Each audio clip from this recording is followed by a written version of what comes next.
So I'm just going to jump right into it. The remarks tonight, they're not, the remarks tonight are going to be very important, and I'm going to hit a lot of important concepts. So let me just jump into it. One of the problems that I had in preparing tonight's remarks was that, when you are giving an educational presentation, and generally it's important to have just one or two or maybe three at the most major points. And the reason for that is that not everyone will follow if you do more points than that. And that if you want your presentation to be entertaining, if you want your presentation to hold your audience, to speak to people, it's generally good to make two or three, usually just one, but sometimes two or three points, and make them in different ways, tell different stories, illustrate them with different examples. That's the way you should do things. You make one or two key points, and your audience hears them. They learn those points. You hit them in different ways to hit different people who might be listening. Some examples might speak to different people, and that's generally how you give an educational presentation. That is not what I'm going to do tonight, because unfortunately, many of the points that I'm going to talk about tonight are relevant to other points. You have to understand the first point before you understand the second point. You have to understand the second point before you understand the third point.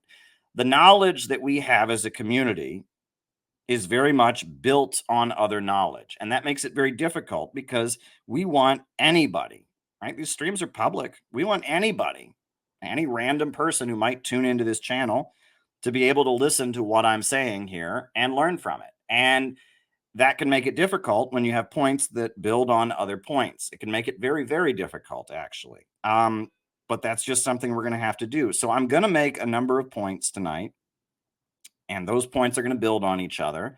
And I'm going to get you to understand what's going on. And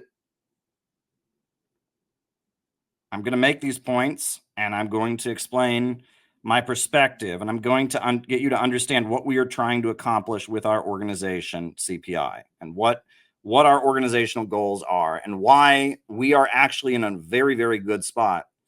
And people may not realize that, and our political opponents may not realize that, and others may not realize that, and things may not be very, very apparent. There's a lot of things that are not very apparent that are true. And sometimes it can be very frustrating to look at the present circumstances because things don't seem obvious. And there's certain phrases and certain quotations and cliches that I have often tried to avoid using. You hear general Marxists and communists use these quotes, and I've tried to avoid them because I've seen them abused. I've seen them used by opportunists. There's one phrase, one quote from Vladimir Lenin that is very frequently used. He says, "There are decades where nothing happens, and there are weeks where decades happen." Now, that quote is used pretty often, and I have made a point of not using that quotation because of the fact that that quotation is generally used by opportunists. It is used by the leaders of some of the tiny little communist groups that exist to justify their complete failure. Right? They're not growing, they're not expanding, they're not gaining more influence among the population, they're not becoming more relevant. But if somebody asks them about it, they'd say, "Oh, well, don't you know, it'll all be okay when the revolutionary situation arises. There's decades where nothing happens, but then there's weeks where decades happen. It'll all be fine." We don't want to have that attitude because we know that those groups are not going to rebound. They're not going to spring back into becoming the vanguard. And that those quotes are used to cover up the inadequacy of these organizations. And so I try to avoid using those quotes. And there's a number of these that are used to say, look, we're not gaining influence, we're not growing now, but that's okay because when the time is right, everything will just fall into place. And that is a flim-flam that opportunistic leaders of failing and dying communist organizations use in order to cover up for their failures in the present. Sure, we're not growing. Sure, we're not expanding, but what did Lenin say about years and weeks and decades or whatever? So just be fine with it. Just accept that.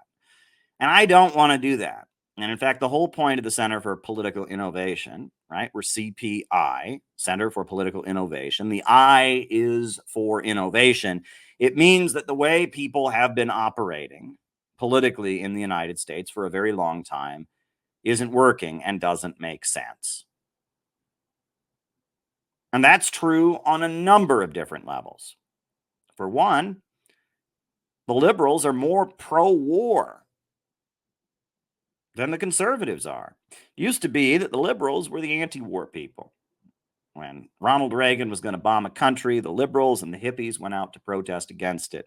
Conservatives loved the military and they loved bombing, and it was liberals and hippies that talked about the military industrial complex, etc. But now it's the opposite. Donald Trump became president and was president for 4 years because he ran on a platform of ending foreign wars. And I just saw Donald Trump speak at the Libertarian Convention, where he bragged about how he started no new wars. He bragged about negotiating with North Korea. He bragged about how he was going to end the conflict in between Russia and Ukraine. And as soon as he got into office, there would be a peace treaty. And he's a Republican. Another thing, it used to be that it was conservatives that loved the FBI and liberals that opposed it. Right? The FBI was seen as this heavy-handed police agency that threatened Martin Luther King, that violated people's civil liberties. And it was, it was conservatives that loved the FBI, thought the FBI was great, going after those commies, going after those black radicals. And it was liberals who thought the FBI was potentially a threat to their civil liberties, thought the FBI, might be violating our right and spying on us and violating us. Well, now it's conservatives who see that the FBI is dangerous, who think that the FBI conspired against Donald Trump, who think that the FBI is, out of control and staged the January 6th events. And now it's conservatives that oppose the FBI. And you saw when Donald Trump was president, he removed FBI Director James Comey. So the liberals support the FBI, and the conservatives oppose it, or at least say they oppose it. The liberals support regime change wars. The conservatives say they oppose it.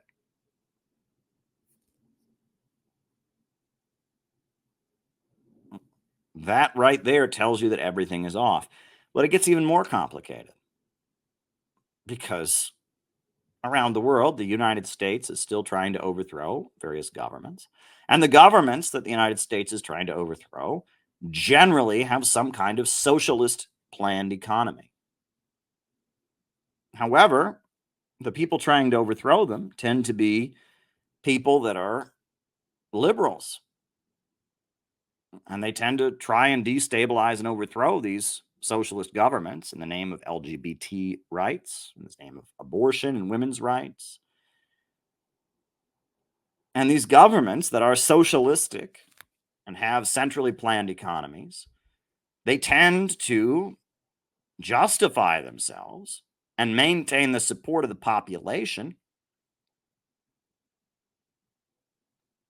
by saying that they defend the traditional family and they defend stability, and that their socialist system makes it possible for working families to be secure, makes it possible for society to maintain its values, for families to stay together. They're protecting their population from the instability and the chaos of the Western system. So the socialist and communist governments are conservative. The liberals are the ones trying to overthrow them with wars and regime change operations and protests that they wage in the name of LGBT rights and women's rights. The conservatives are being persecuted by the FBI. The liberals support the FBI. Everything you thought you knew about politics in the last 5-10 years, you have learned is wrong. American politics is not what it used to be. That political setup of the 70s and 80s is long over. American politics has been completely reshuffled.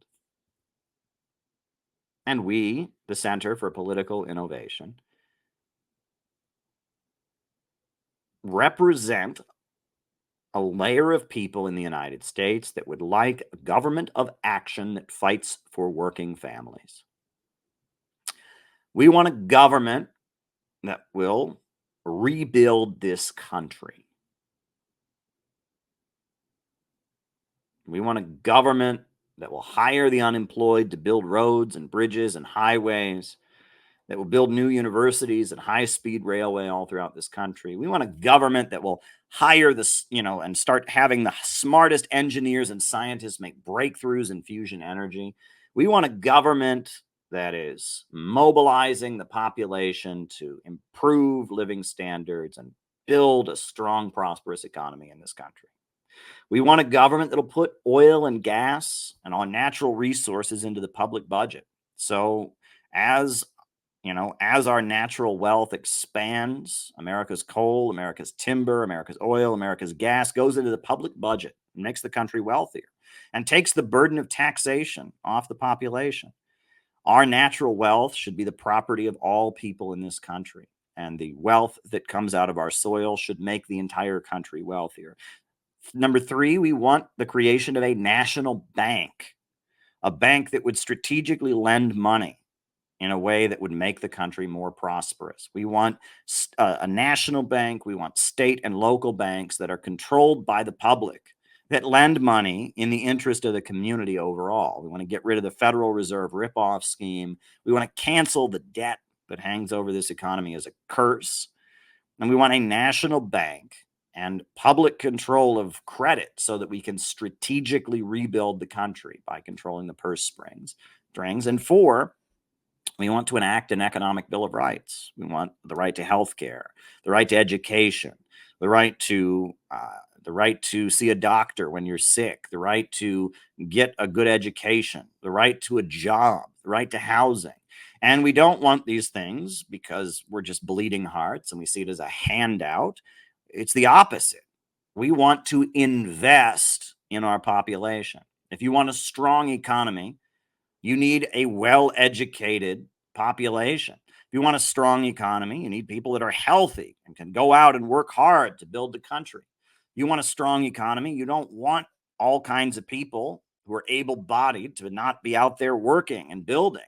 You want a population that is well-educated, that is healthy, that is working and employed so they can go out and build and make a stronger country. So we would view an economic bill of rights not as a welfare state program, but rather as a strategic investment in the country. If we want a strong country, we want our people to be healthy. If we want a strong country, we want our people to all be working and contributing to making a strong economy and making a stronger country. If we want a strong country, we want our people to be educated. We want them to see doctors when they're sick. I mean, an economic bill of rights would be an investment in our country because human labor is the source of all wealth. And so the more that we can embolden and empower our people to be creative, to be hardworking, to be visionaries, to be innovators, to go out and create things, the more that we can empower our people to be creative, the stronger our country will be. We want a healthy, working, educated population. And so giving people the right to jobs, healthcare, and education will make a stronger country. And that's the 4-point plan of the Center for Political Innovation. You can find it in our growth booklet, right? We have our 4-point plan, right? Mass program to rebuild the country, public control of natural resources, public control of banking and canceling of debt, and an economic bill of rights. And let me add that those 4 points are intended to make a stronger country. And that we are not foreign agents. We are not. I support Russia. I support China, but I support them because I support America. I see the future of America as in alliance with Russia, in alliance with China, in alliance with Venezuela, in alliance with Cuba and Iran. And that I see the greatest enemy of America as being this global financial system where big banks enrich themselves by impoverishing countries around the world and impoverishing communities in our country. And that the way the richest of the rich, the big multinational corporations and international bankers enrich themselves is through making people poorer. And that is the society that we're living in. We have an ultra rich creditor class, a group of monopolies that sits at the top of our country, sits at the top of the world, that gets rich by making other people poor. And there's many examples of this. You can talk about the military industrial complex that destroyed Libya, the most prosperous country on the African continent, that destroyed Iraq, kept Afghanistan unstable for 20 years. You can talk about the big drug companies that made themselves wealthier by pushing doctors to overprescribe opioid medications, get people addicted to opioids. You can talk about the prison industrial complex, the prison for profit system. There are many examples of how the richest of the rich in our country acquire their wealth through impoverishing people, through destroying nations, through making other people poor. We're not opposed to wealth. We are absolutely not opposed to wealth. We are absolutely not opposed to growth. We are opposed to those who get rich by making other people poor. And that the time that we live in is a time that is defined by the biggest and most irrational problems that humanity has ever experienced. We live in a time where poverty is created by abundance. And I continue to make this point on every live stream. And those of you who watch closely, it may get repetitive, but we all need to learn to explain this. We need to explain it to our friends, to our coworkers, to our classmates, to our family members. Everyone needs to understand that the reason people are poor right now, the reason that poverty is rising in the United States, that the next generation has a living standard that is much lower than the parents, the reason that young people are stuck in a lifelong cycle of short-term service sector jobs, the reason communities throughout this country are devastated,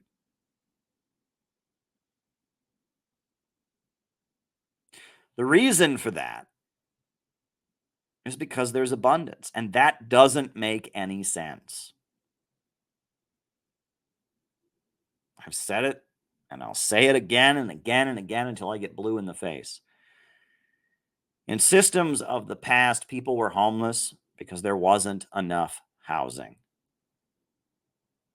But in the capitalist system of production, people are homeless because there is too much housing.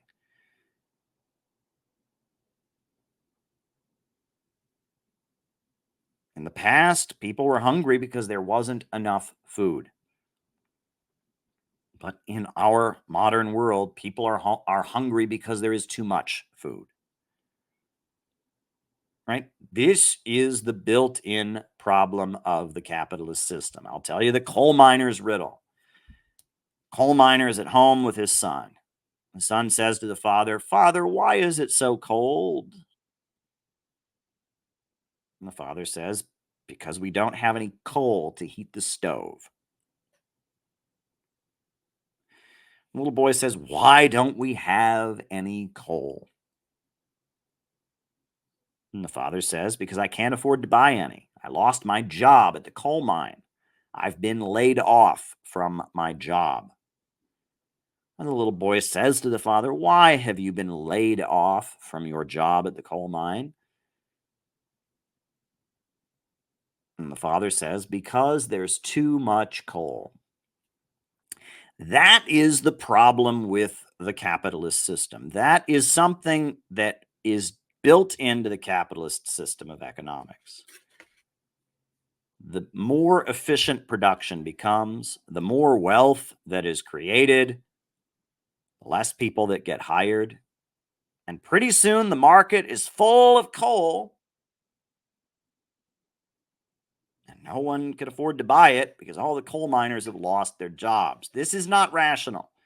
And in our modern world, we have more wealth and abundance than we've ever had before. We've got more iPhones and iPads. We've got more shoes and clothing. We've got more food being produced than ever before.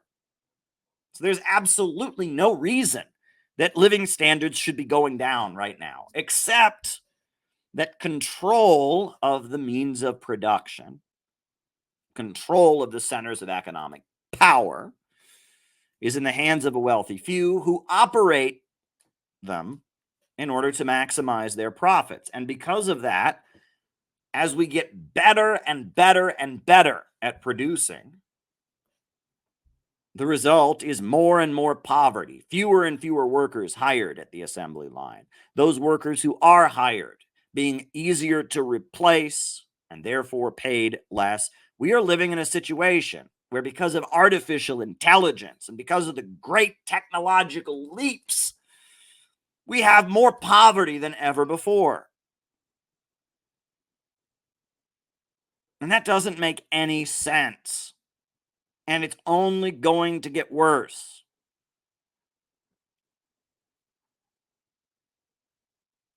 The general law of the history of capitalism, from the early 1800s up to today, is that after a huge technological leap, you have a long-term economic crisis when the ability to produce products becomes way more efficient.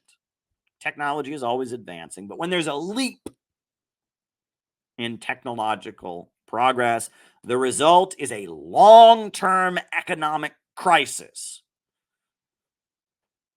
And World War I came after a great technological revolution. World War II came after Henry Ford and his innovations and Taylorism and the great advances on the assembly line.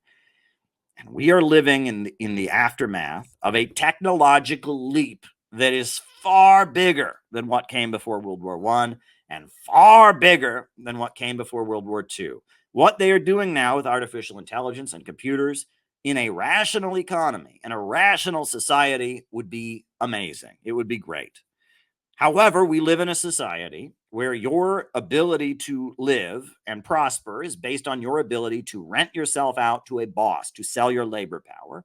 We live in a society where the banks and the factories and the centers of economic power operate to maximize profit for their owners. So as a result, the huge technological leaps that have happened, the computer revolution, is leading to a long-term economic crisis.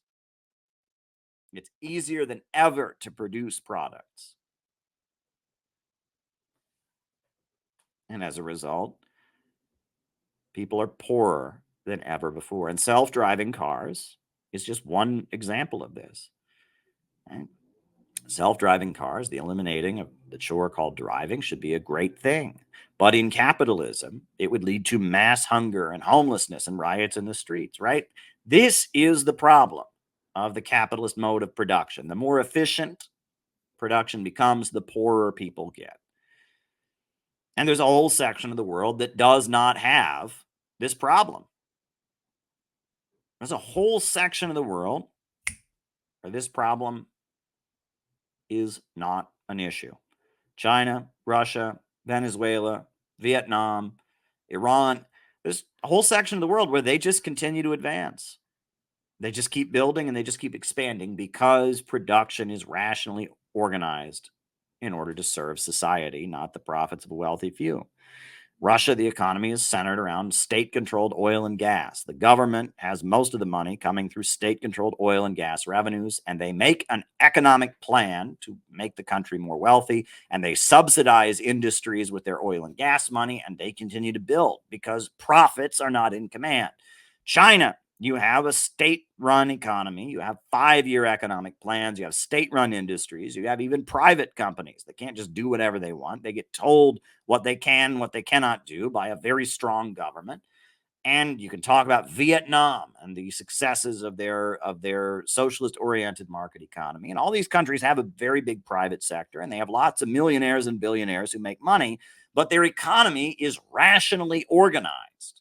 It's not the chaos of the market. There is central planning, and that enables them to keep expanding as technological advancement comes. And the computer revolution and all of the problems we're facing in the West as we go hither and yon, they don't have, because of the fact that profits are not in command. And there's a whole economy in the world now that is rising because it does not have the problem of poverty created by abundance. China produces more and more wealth, and people in China see their living standard keep rising. Russia produces more and more wealth, and people in Russia continue to see their living standard keep rising. They don't have the problem of poverty created by abundance. Is there poverty in China? There's some, sure. They've been trying to eradicate it. They've eradicated and wiped out poverty more than any other country in history, but they still have it, sure. Is there inequality in China and in Russia? Absolutely. There's millionaires and billionaires. There's poor people. They have problems, but they continue to rise, and their economy continues to grow and expand because this problem that defines the capitalist mode of production, poverty amid plenty, poverty created by abundance, which is a very important thing to understand in this era of artificial intelligence and computers, and that problem is not there. And that is why it is so important to understand this. This is the 1930s all over again. In the 1930s, there was a Great Depression in the Western capitalist countries, and the Soviet Union was booming. Why was there a Great Depression in the 1930s? Because Henry Ford had invented some very, very efficient ways to organize factory production. And the result was creating more stuff than ever before and all kinds of people losing their jobs. And why was the Soviet Union speeding ahead during the 1930s and becoming an industrial superpower? Because they didn't have capitalism in the Soviet Union. And Stalin was organizing the Soviet economy to build the world's biggest hydroelectric power plants and the world's biggest steel mills because they did not have this problem. And what eventually happened? You got World War II. World War II was a result of this, and that there is a process, and this gets me to the next point, is that there is a process that happens when you have a capitalist crisis. And this has been the thesis of so much of my writing.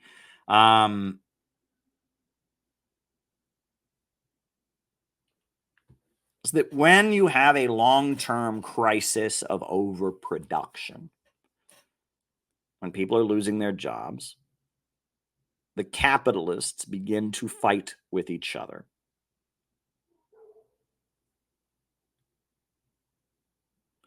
The rich and powerful begin fighting each other over what to do about it. They want society to be more stable. They want to make more profit. They want the economy to get better. And they need the government to make that happen. They need the government to take action to make the economy start moving again. However, they want to make sure that whatever action the government takes does not cut into their profits. It cuts into the profits of their rivals. And this is what generally happens. You get a long-term economic crisis. The capitalists begin fighting with each other about how the government can step in and try to fix things. But what the capitalists are fighting about is they want to make sure that when the government steps in to fix things, it fixes them for one group and not the other group. And this is called Bonapartism, when factions in the ruling class try to take control of the government and use the state to stabilize the economy.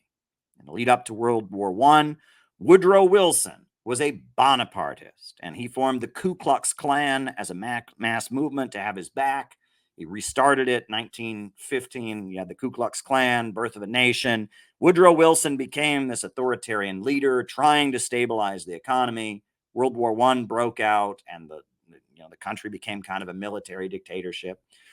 In the lead up to World War II, Roosevelt was a Bonapartist, and he built the labor movement and the labor unions and supported them, and they tried to overthrow him with a military coup called the Business Plot.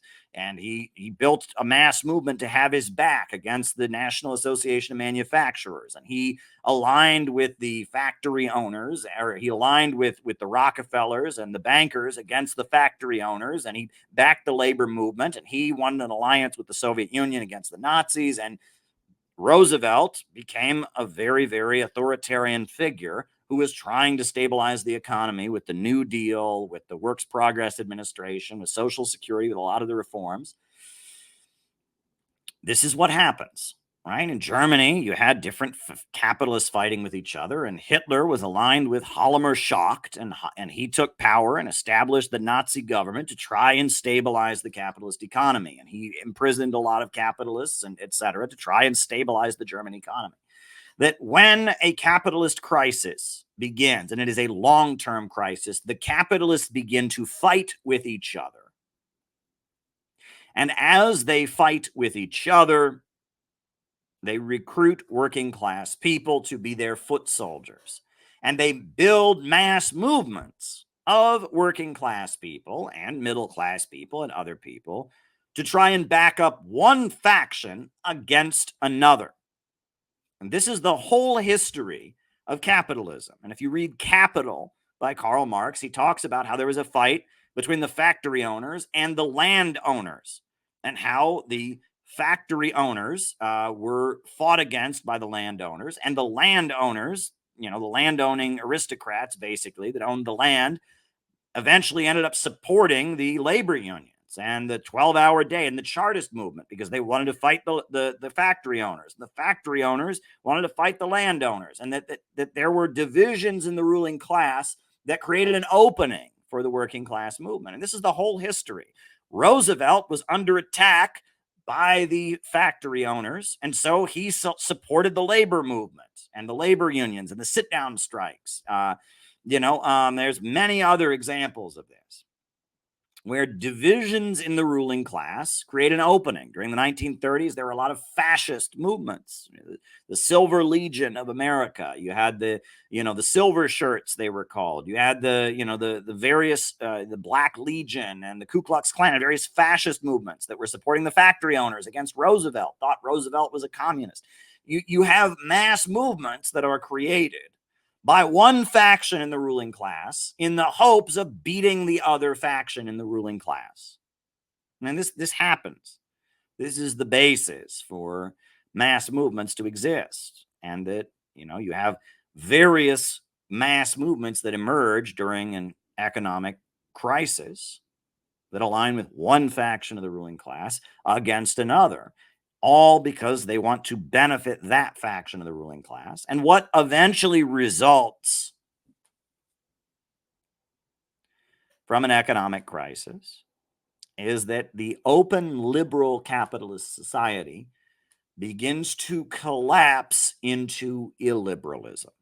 And that this is what fascism is. Fascism is when the liberal open society of the Western capitalist countries collapses into illiberal authoritarianism amid an economic crisis. And that's what happened in Germany, right? The German society was really, really unstable. You had a really, really long-term big economic crisis, and it got to the point that there were divisions in the ruling class and factions fighting each other, and communist groups and fascist groups and social democrats and people fighting each other in the streets. And ultimately, all of that led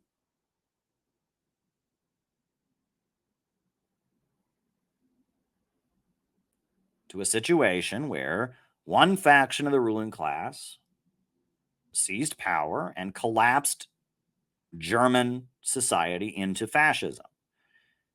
And they used slave labor and concentration camps and militarism to try and reboot the German economy.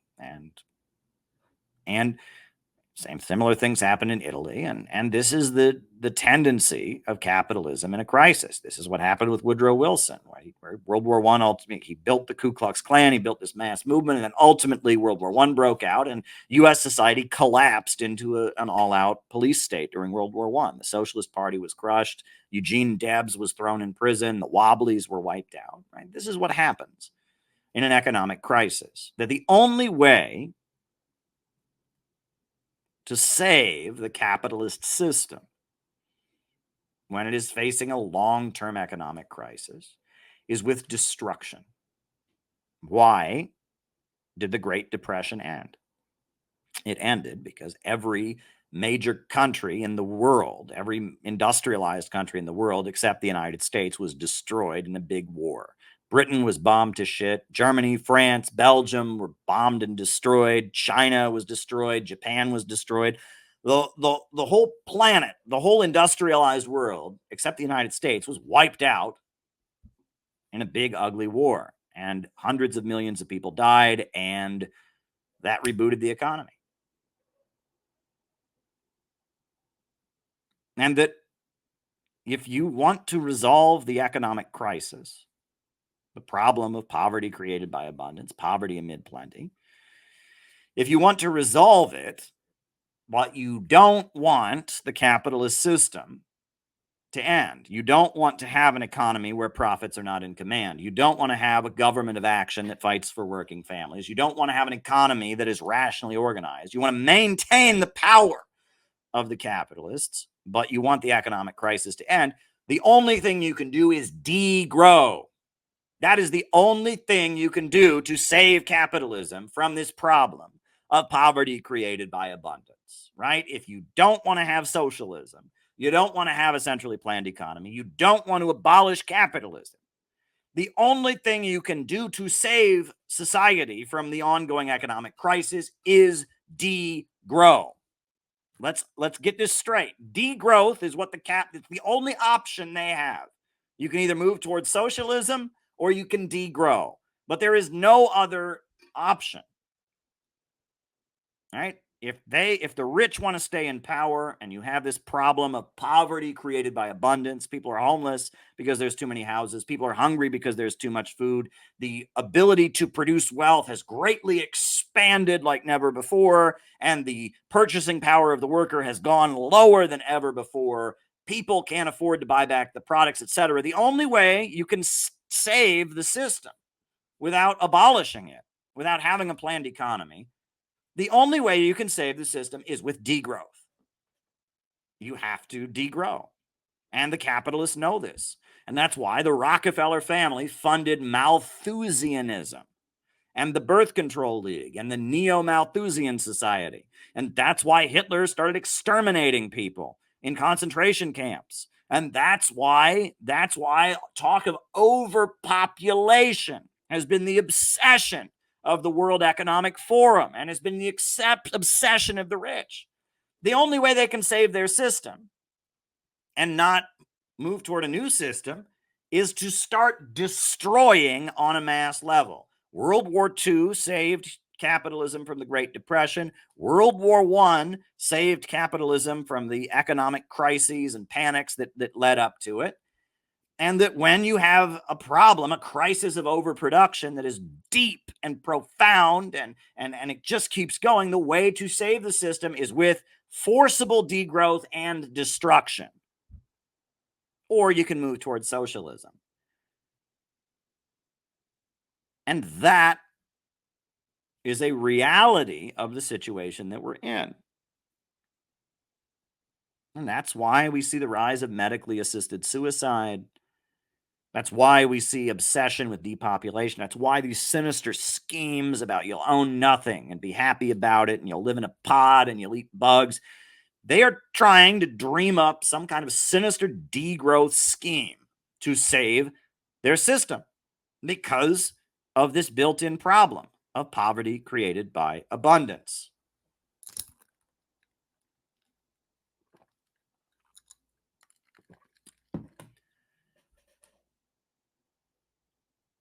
But humans don't want to be degrown. They don't, because the natural nature of humanity, the very essence of humanity, is growth. There's nothing more natural than the drive to procreate. Right? If you have a sex drive, it might make you do stupid things. It might affect your judgment, but it's there for a reason, because your job, one of the most built-in basic things that human beings can do, is reproduce. Human beings are constantly reinventing their relationship with nature. And the degrowthers don't understand that. And they say, what about finite resources? What about finite resources? Yeah, if we were still heating our homes with charcoal, we would have deforested the planet a long time ago. But we're constantly reinventing our relationship with nature, right? And that is the reality of humanity. Human beings are constantly reinventing their relationship with nature in order to live longer, in order to expand their population, in order to have a more comfortable life. Human beings have the ability to constantly reinvent their relationship with their environment and to force the environment to serve them in more efficient ways.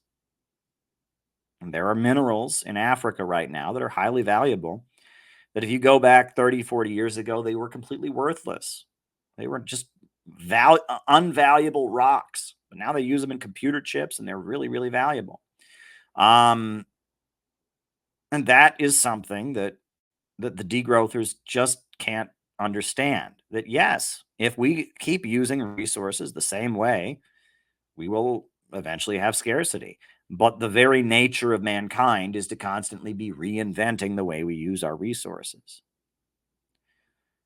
And so this is the background knowledge. Again, this took me 47 minutes. I've been on here and I just gave you the background to what I want to talk about tonight. Buckle your seatbelts, folks, because we barely started. We barely started tonight. I warned you that this was going to be a heavy chat tonight. We're going to go over a lot of different topics, and all that I just told you, many of you already knew that. We have a whole booklet, Do You Believe in Growth, explaining this. And right, this is the foundation for what you need to understand.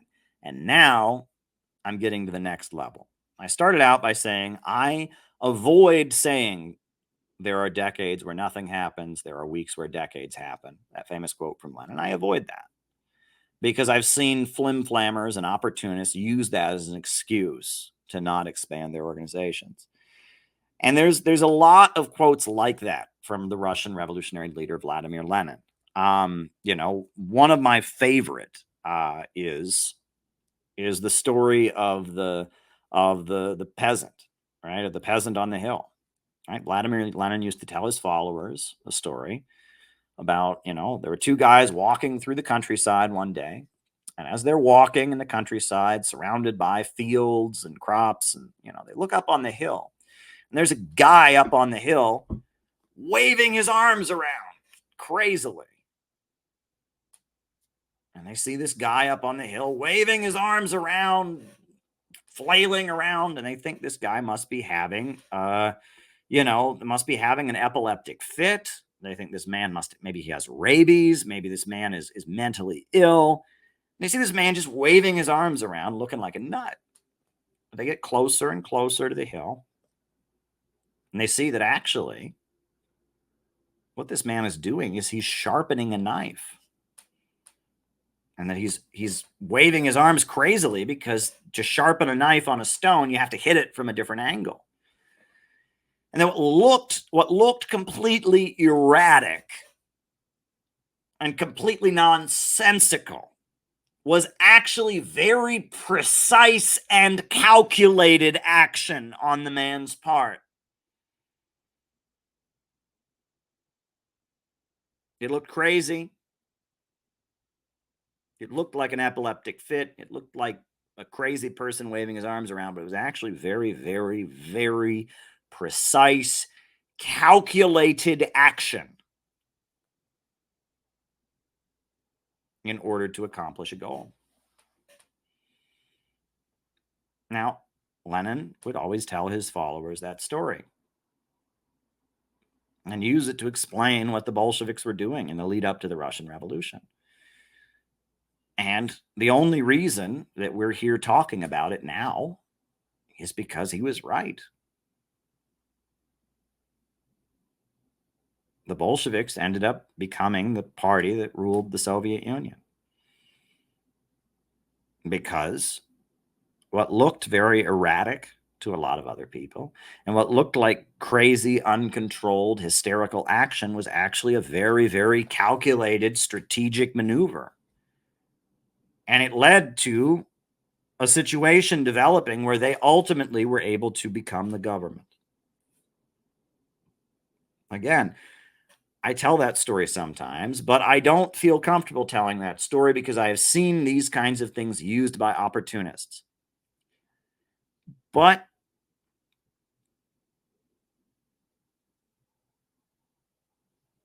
these stories are important because they're correct. Now, they're correct because ultimately the actions that they were taking were not predicated on the battlefield being the same forever. This is what you need to understand. The actions that the Bolsheviks were taking in 1903, 1905, 1910 were predicated on the understanding that a time was going to come where the battlefield would change. Or to use another analogy, a time was going to come where the rules of the game would suddenly completely change.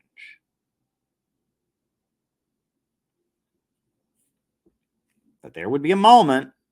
Imagine that you're playing a game of checkers, and all of a sudden, all of your checkers pieces change into chess pieces. And you are suddenly playing a completely different game.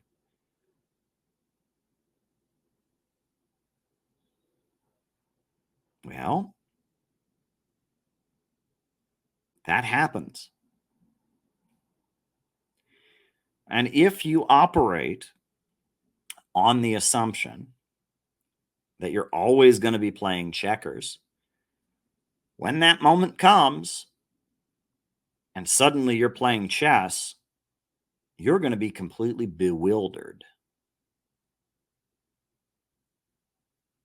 You're going to be completely lost. You are not going to have any idea what to do.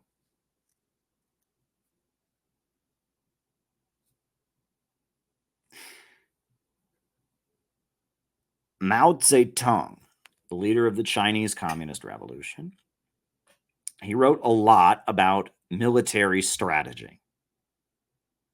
And he developed a military method that works in third world countries a long time ago. Worked in third world countries very effectively a long time ago. And it was called Rural People's War.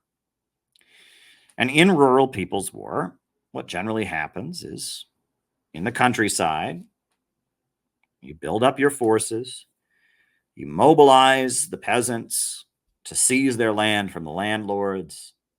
You go from one area and you build up support and you establish liberated territories. But then, when you get to the point that you control the majority of the countryside,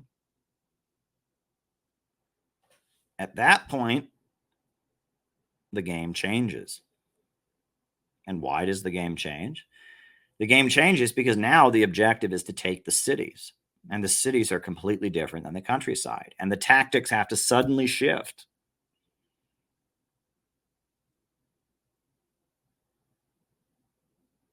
And Mao Zedong called that moment where the tactics suddenly shift. He called that moment strategic equilibrium. And that is a concept that I have been trying to get our community in the Center for Political Innovation to understand. Strategic equilibrium. Now, I'm redefining it for a different meaning, right? Strategic equilibrium, generally, the literal meaning of the phrase is that it's a place, it's a place in a game in which both players have the same chance to win. That's generally what it means, right? If you're at a point in the game where both teams have the same chances of winning, you've reached, in the literal sense, strategic equilibrium. However, when Mao was developing his methods of People's War, he used the term strategic equilibrium to refer to the moment where they went from waging war in the countryside to strategically maneuvering to take the cities, to the moment where the rules of the game completely changed. And I am defining the term strategic equilibrium for what we are doing right now in the United States. We're not waging some kind of people's war in the countryside. And we're not playing checkers and chess. What I'm telling you is that in American politics right now, there's going to be a moment where the rules of the game very dramatically change. There's going to be a moment where the rules of the game very, very dramatically change. And what the Center for Political Innovation is positioning itself to do and preparing for is to be in the right spot when that happens,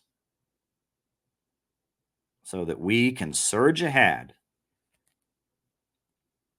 and build the anti-monopoly coalition and move the United States toward socialism, toward 21st century socialism, toward socialism with American characteristics, toward an economy that is rationally organized, an economy that serves the interests of the people, not the profits of a wealthy few, a United States that is aligned with Russia and China and growing, a government of action that fights for working families.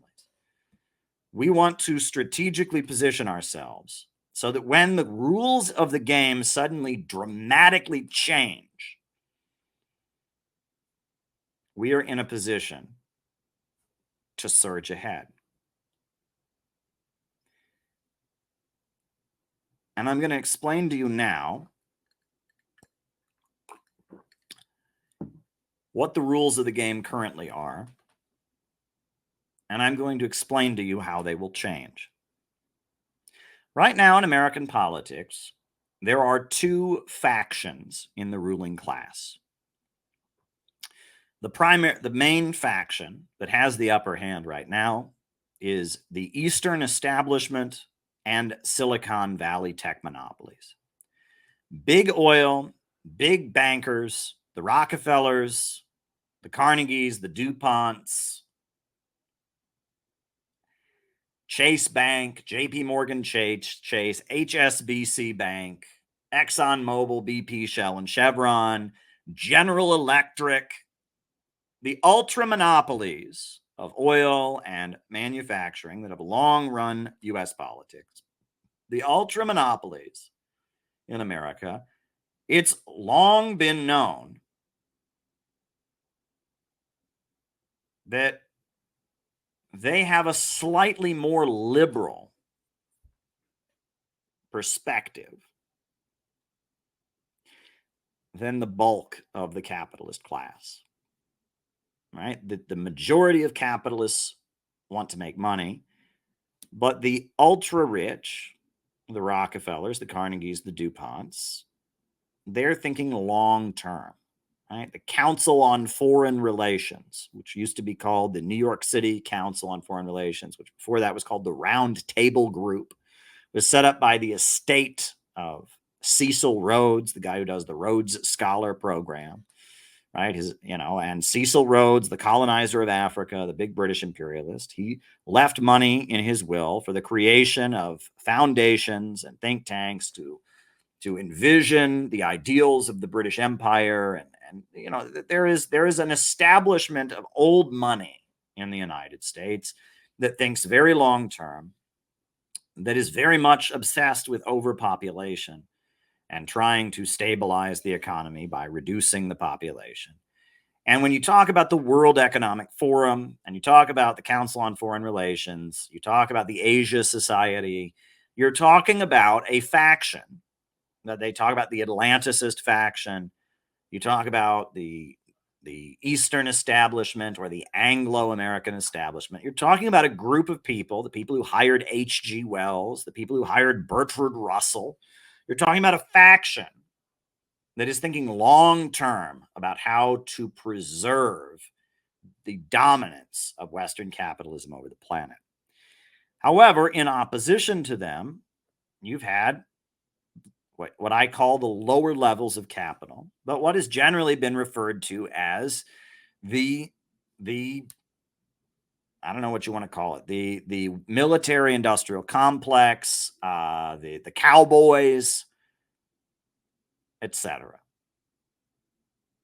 You have a lot of wealthy people that just want to make money. They just want to make money.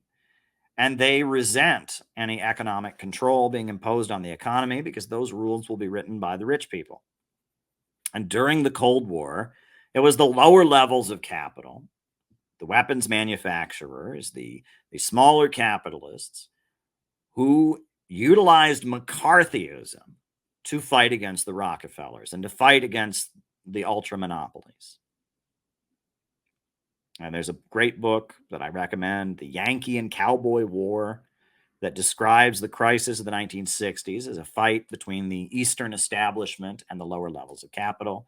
There's a writer, Carroll Quigley, who was a mentor to Bill Clinton, who wrote about this and wrote about, the Anglo-American establishment and their fight against the military-industrial complex, and that there is a push and pull in American politics between the majority of the rich who just want to make money and often see war and direct military confrontation as a great way to make money, who are against any labor unions existing, who want to keep traditional, values, etc., intact, and the upper level, the Eastern establishment, the ultra rich, who see being geostrategic and playing a long game as much more effective in defeating rivals of the United States around the world, and who also, at the same time, tend to be more socially liberal.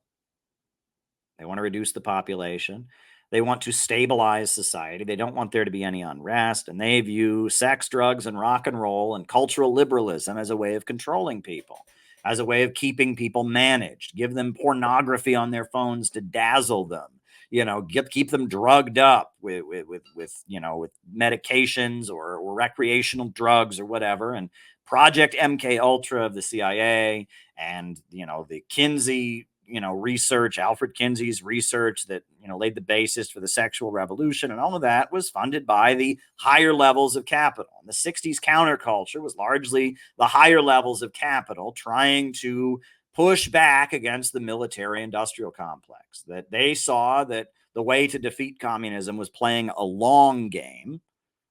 And the military industrial complex wanted to escalate the Vietnam War and just bomb the shit out of Vietnam and escalate it because they wanted to make money. And there was a push and pull between the Eastern establishment that is thinking long-term and managerial and about how to maintain control, and the lower levels of capital that just wants to make money and sees big wars as a great way of doing so, and is not excited, certainly doesn't want labor unions because they cut into their profits, and certainly doesn't want to have a situation where Black people are out there fighting for their rights or whatever, because that leads to unrest and it scares them. And, that conservatism in America represents the lower levels of capital, or has historically, and that liberalism represents the upper levels of capital. And that the 1960s was very much a fight between these two factions. In the early 1960s, after McCarthy had been defeated, you had the rise of the John Birch Society and Barry Goldwater, and a lot of conservatives.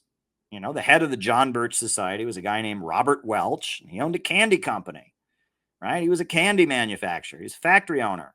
And he thought the Rockefellers, if you read the John Birch Society and their documents, he thought the Rockefellers were a bunch of communists who were supporting unions and were going to crush his ability to make money as a candy manufacturer. And he was very involved in this John Birch Society, this far-right organization, to try and push back.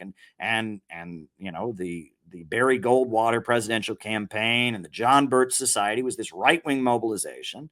And they saw the civil rights movement as a threat, as federal overreach, and the far right of the John Birch Society and the right wing became an expression of this military industrial complex and the lower levels of capital pushing back against the Eastern establishment and the counterculture, the hippie counterculture.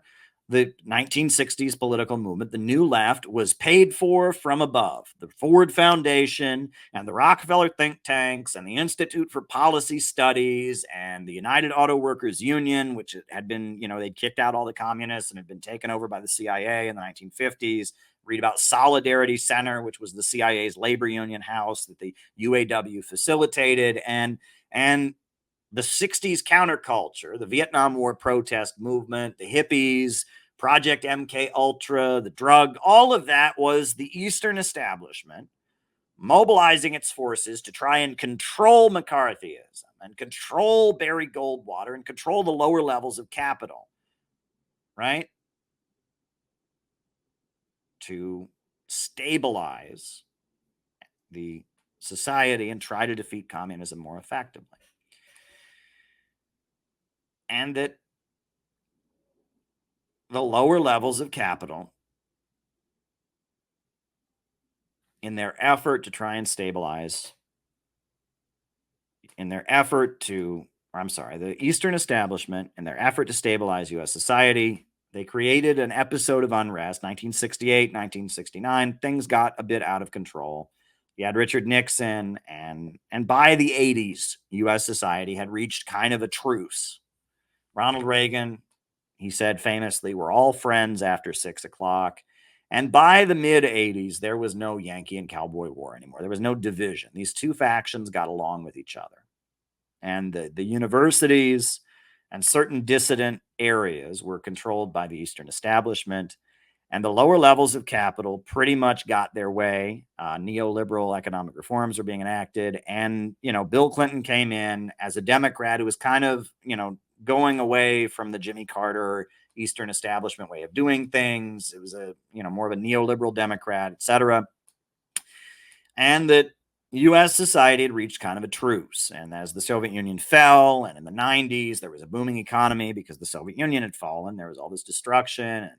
But as U.S. society became very stable in the 80s and the 90s, technology was advancing. The computer revolution was happening. And pretty soon we had the internet. And pretty soon the economy was zooming ahead. And pretty soon the ability to produce products was expanding. And all of these problems have led us to a great technological leap. And the 2008 financial crisis, what was it about? It was about the fact that Americans couldn't afford to keep buying and spending like they used to. And after 9/11, George W. Bush famously told the American people, if you want to help defeat Al Qaeda, you've got to go shopping. Well, what was he talking about, right? Alan Greenspan was sitting there in the Federal Reserve, and he was saying, we've got to keep them spending. We've got to keep them spending. Because Americans' wages and living standards had gone down. Americans couldn't afford to keep buying things as they once had. They couldn't afford to keep buying homes. They couldn't afford to keep buying things as they once had. And in 2008, the U.S. economy came to a crash. And why did it come to a crash? It came to a crash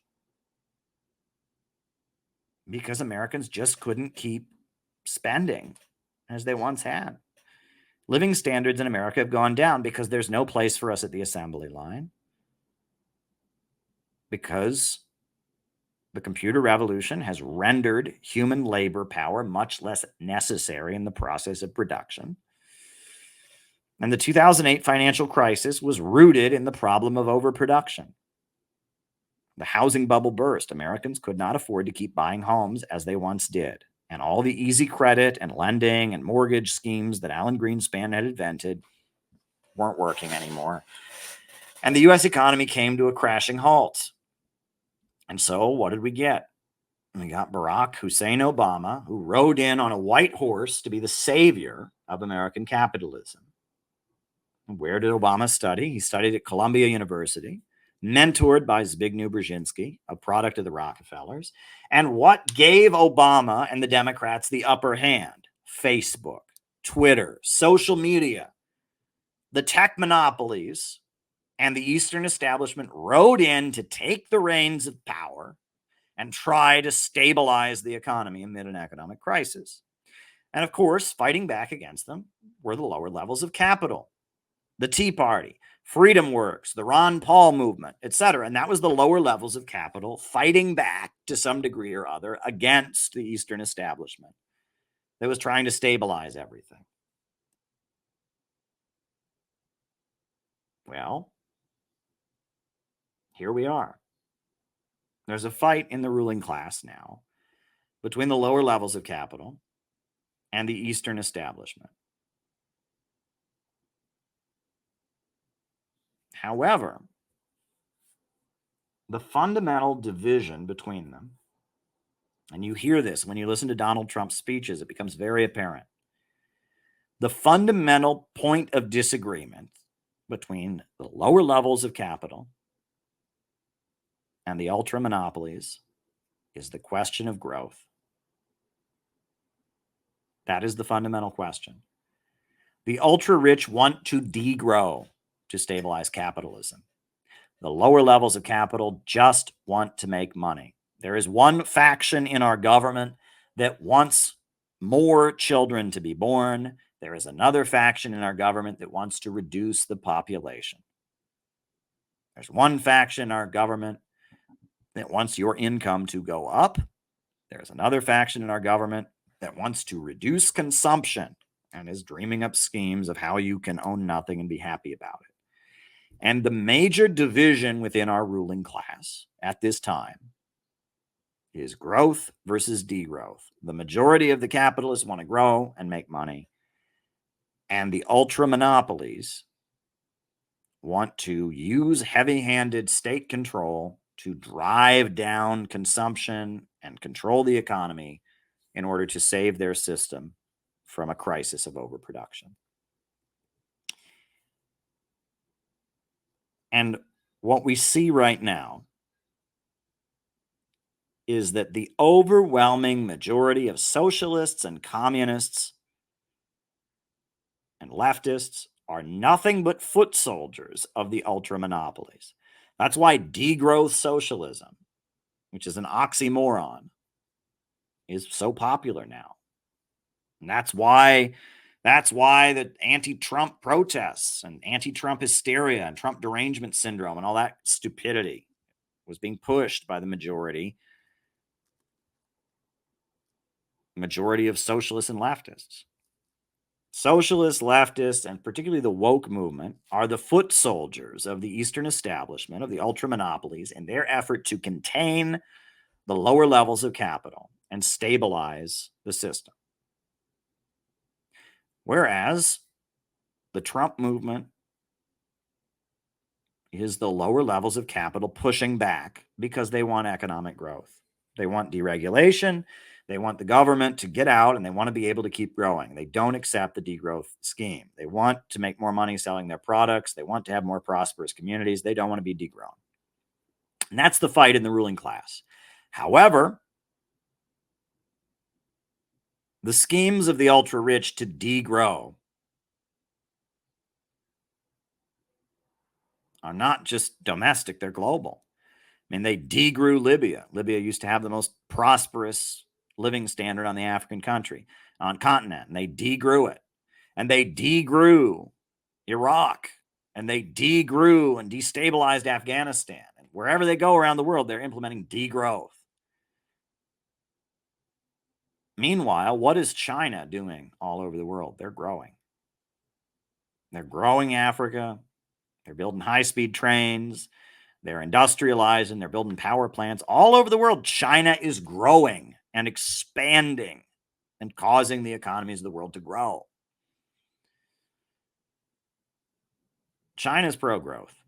Russia's pro-growth. Iran, Venezuela, Nicaragua, they're all pro-growth.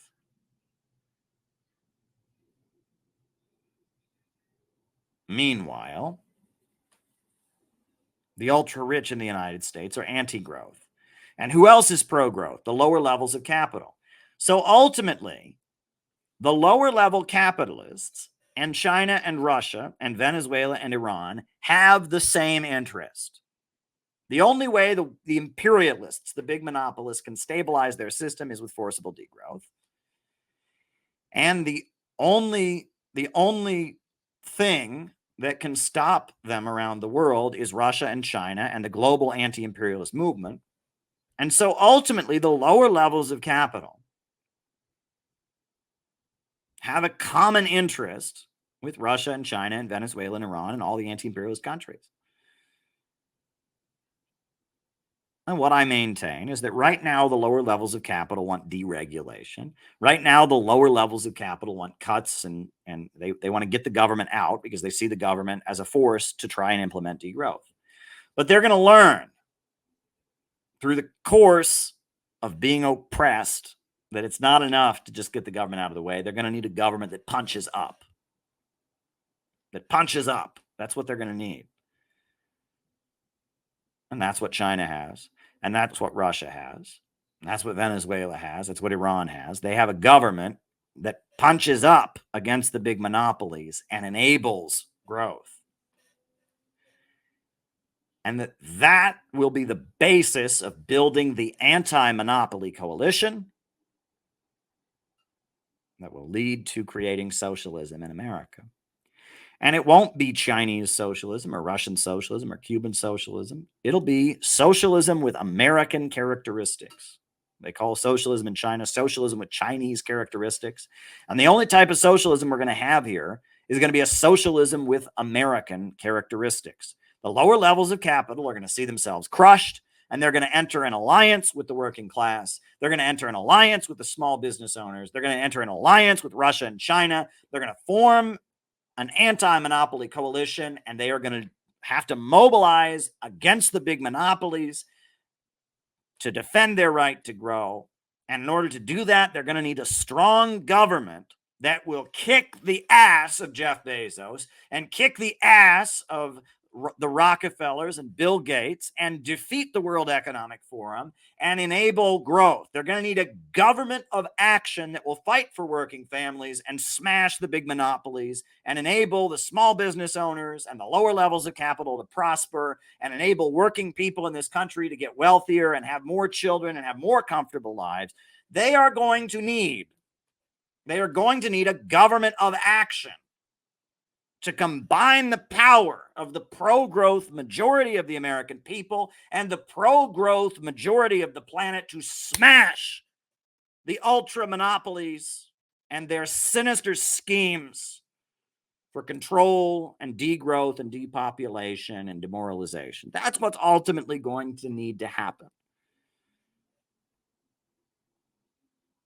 And this understanding that we have is unique. And it's correct. And we laid it out in this booklet, and we distributed 1,000 of these to the libertarians this weekend. We've gotten this message on blast. This is the CPI vision. And we understand that you have to break with the left because the left have been reduced to being the foot soldiers of the Eastern establishment, of the degrowthers. That's why they're more and more anti-Russia and anti-China every day. That's why they're talking about degrowth. That's why they're obsessed with sex and pornography and drugs, is because they are the degrowth faction. The left, in the aftermath of the fall of the Soviet Union and the communist movement largely, changing, the communist world has largely changed. It's not what it used to be. Leftism has deteriorated into the ultra-rich using some of the more sinister aspects, some of the problems in the communist and leftist mindset, the desire for vengeance, the sex libidinal release, the desire for chaos, using that to build a movement to try and defeat the lower levels of capital. And we don't want any part of that. And we don't, right? We don't want to help the ultra rich degrow. We want there to be more people. We want the economy and living standard to go up. We don't want to help Jeff Bezos and Bill Gates and Joe Biden and the ultra rich create some kind of mass movement to force degrowth onto the American people. And so we can't be part of the left anymore, because that is what the left is. The left is a degrowth mass movement. The left no longer believes in socialist economics. The left just wants to help the ultra rich maintain their control so they can implement degrowth. And we don't want a part of that. So we have to break with the left. That simple. And in doing so, we are in line with the communist countries of the world. The communist countries of the world don't want degrowth. China is obsessed with growth. 5-year economic plans. Vietnam and their socialist-oriented market economy, they're obsessed with growth. Right? We don't want to stop growth. We want growth to expand. But what I'm telling you is,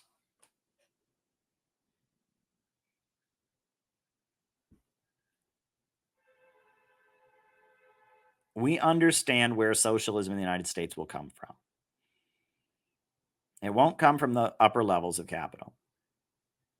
It's going to come from the lower levels of capital. And that is our unique understanding. And the Communist Party used to understand this back in the day. You read William Z. Foster, the Communist Party, they talked about the anti-monopoly coalition. I did not invent the anti-monopoly coalition.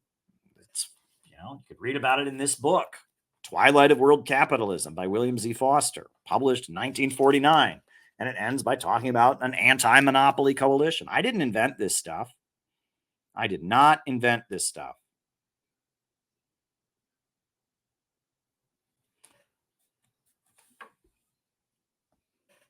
Right now, the so-called left are just foot soldiers of the monopolies. But there was always an understanding that socialism in America would come from building an anti-monopoly coalition. That was always the understanding.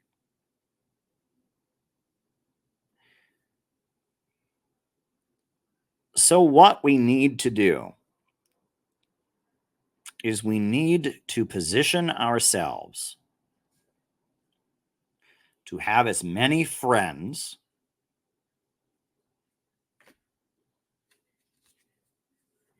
in the lower levels of capital as we can possibly have, number one. And we need to build a network of people who can work together to carry out operations.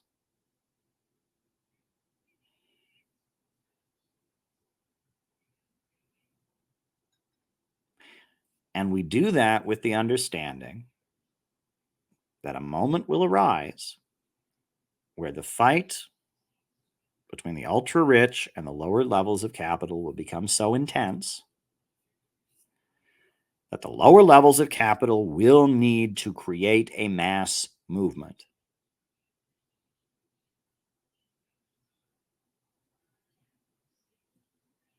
And that's where we come in. And this is already kind of happening. You've seen stuff like QAnon,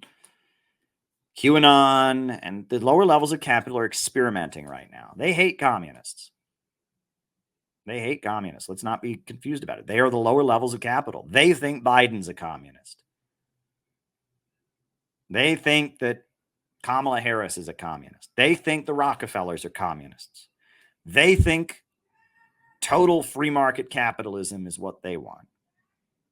And they're going to have to learn through the course of struggle that they need a government that punches up. And they're going to resist that because that goes against everything they've been taught. And to some degree or other, it goes against their class position. They are private capitalist owners. They see communism as a threat to their ownership of private property. Now, we can show them that in China and in Vietnam and in Nicaragua and most of the communist world now, capitalists, lower level capitalists, do very, very well and are treated very, very well by the government. But in their mind, communism represents the government coming and seizing their property. They see the big monopolies as communist because they're using the government to push people, push people like them out of business. That's how they see things. But the more they get attacked, and the more threatened they are, the more they are going to need a mass movement to back them up. And we have to position ourselves to be that mass movement. Right now, they don't really want to form a mass movement. Right now, they're very, very reluctant to do so, and they're very afraid to do so. Right? And you see all these false starts. You saw what happened with January 6th and QAnon, and they're very nervous. That's what I'm telling you. Right now, it's going to be very difficult. And it is extremely difficult. We have a toxic social media culture where it's very hard to get people to get along with each other. It's extremely hard to get people to work together. Every narcissistic difference, every argument, every personality trait, and on top of that, a lot of people see being politically active as being a consumer of social media. Being political means that you have a certain streamer that you watch and you like them. That's what they think it means to be political. That you watch a certain YouTube channel and you read certain books, and it is just being a consumer. Unfortunately, that's what most people think it means to be politically active. It means you consume the social media of certain people, certain brands, right? You are involved in some kind of social media internet fandom of a certain person. And that's the circumstances that we're in right now. And we will not win in these circumstances. We do not have the algorithms rigged for us, right? We do not have the huge amount of money that is necessary. I mean, we're not going to win the social media wars, and we're not concerned about that because the revolution will not be on social media. And there's going to come a time where suddenly in real life organizations are going to be very, very, very important. And your ability to pull off real operations and have people who have worked together in the streets and have cooperated with each other, and our ability to have people with whom we strongly disagree but see a common interest, the ability of networks of people and communities that can get things done to operate and be useful, that is going to be the decisive factor. If you go to any country in the world where they have a strong communist movement, they'll tell you where the communist neighborhood is. You'll go to that neighborhood. You'll see a neighborhood where everybody knows who the local communist organizers are. They know everybody in the neighborhood. And there's food being distributed and given out by the local communist organizations. And there are political meetings where the whole neighborhood comes and listens. You look at what the Black Panthers did. 1960s with the free breakfast program.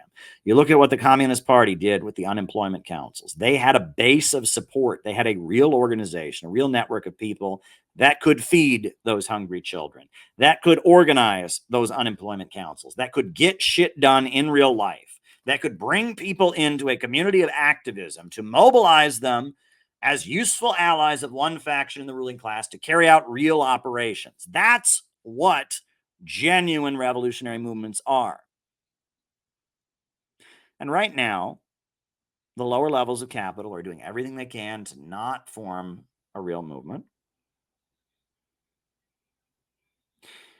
And right now, the internet is full of rodeo clowns who maybe even sound like me or sound kind of like us, say good things about Russia and China, but maybe want to support the woke faction, or maybe they're anti-woke, but all the rodeo clowns are there to keep you from doing what is necessary. And those rodeo clowns are going to have the upper hand because the crisis has not gotten so intense right now that people need us. I've told people many times before that revolutionaries are like dentists. And this is the truth. Revolutionaries are a lot like dentists. Some people like dentistry, but very few. Most of us would prefer to never go to a dentist in our lives, right? But there are some people that, when they're kids, they play with the doll's teeth. They read books about dentistry. They go to college and they go to dentistry school and they love teeth and they become dentists. But those people are very few and far between. Most of us would love to stay away from dentists, stay 100 miles away from a dentist, but then you get that cavity and it hurts so bad. You just can't, and you've got to find yourself a dentist. That's what a revolutionary is. Most people don't want to be involved in some kind of revolutionary movement. Most people don't want to study Marxism and economics. Most people don't want to be involved in some kind of revolutionary movement. Most people just want to live their lives. Maybe some of them have a romantic attraction, or maybe some of them think, well, it might be exciting to be, but they don't really want to do it. But you that are watching this stream right now, me, those of us in the Center for Political Innovation, we're the freaks. We're the dentists. We're the people that are so into this obscure thing that most people are not into, that we get into it voluntarily.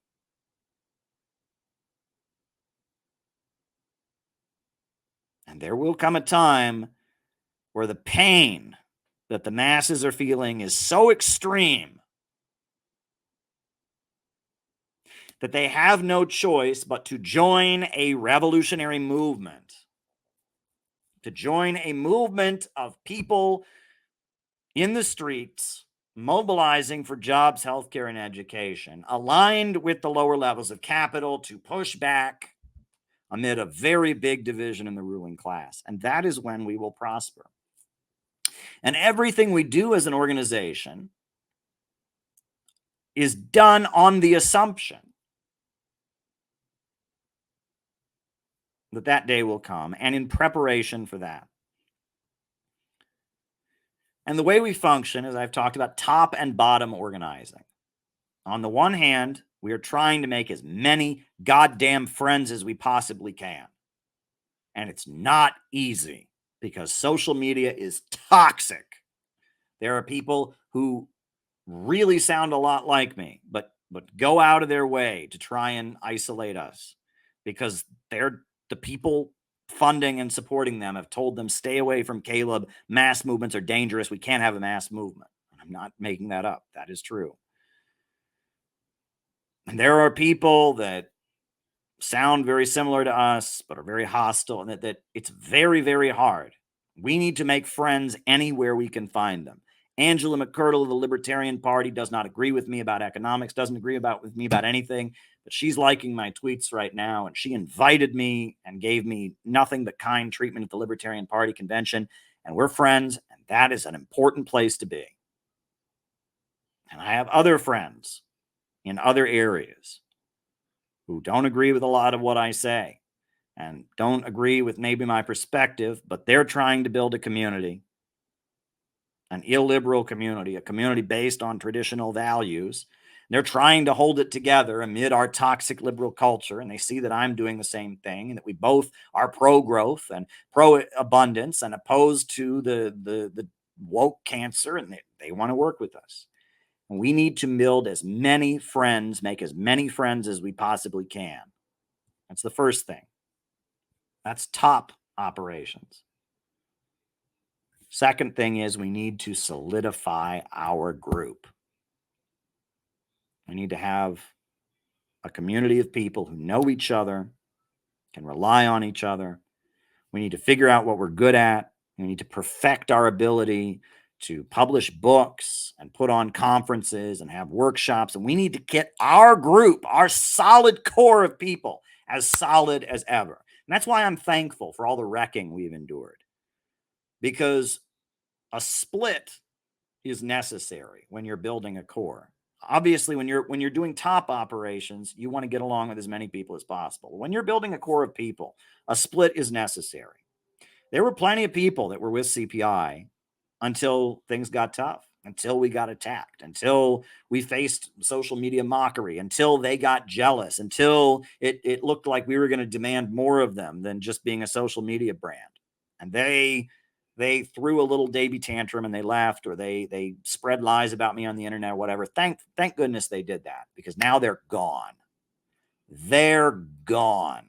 And because they're gone, we can now organize with people that are much more effective. Our president, Elizabeth Young, she was a member of CPI. She's a brilliant person. She is one of the most dedicated CPI members. She is the most dedicated member that I've ever seen. There has never been somebody who's more dedicated to our principles and our ideology. I had no idea. She got overlooked because there were all these jackasses who didn't really believe in what we were about, who were ready to jump ship the second things got hard. They were there and they were taking up the spotlight, but then they all left. And Elizabeth was calling people on the phone every night and doing everything she could to keep the organization together. And I realized who was the gold. And we happily elected her president of the organization, because she should have been president from day one. But we didn't know that. We didn't know that because we had not yet been tested. Right? We need to keep our core of people together. We need people that know about the city building tendency, know about our understanding, can go through our textbook, know about William Z. Foster and Sam Marcy and the new communist movement and the divisions in the ruling class and what we draw from LaRoucheism and Christianity and our understanding of the Bible and Jesus. And we need people that are solid to form our core. And that's our bottom operations. And then we need to make as many friends and allies as we can, libertarians, conservatives, anybody who will work with us, anyone we can be useful to, anyone who we agree on something, whether it's growth, whether it's peace on the Korean Peninsula, whatever it is. We need to make as many friends as we possibly can. We need to learn from our friends. Learn from what they do right, how they get things right. Learn from what they've learned. Learn some of the flaws in our own ideology. Come to terms with the dark side of communism. The God killer, the evil, the libidinal rebellion. We need to purge our movement of the dark, evil Trotskyite element, right? We need to purify our movement to make it a city builder movement, to make it an optimistic pro-growth movement. We need to get rid of the dark things that gave birth to the Cultural Revolution in China, then gave birth to the gulags and the gas chamber. Well, there was no gas chambers, but the guillotine, etc. Right? We need to get rid of the things in our movement, that have been hijacked for evil. We need to make our movement as constructive and optimistic and as American as it possibly could be. That's what we need to do. Right? We need to make our movement as positive and as optimistic, as love-oriented, as pro-community as possible. We need to make our movement solidly city building.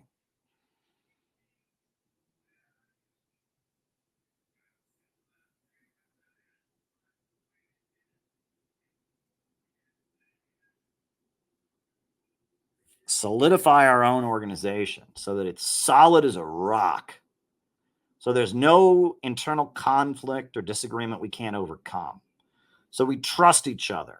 So we're like a family of people who's on a mission, comrades.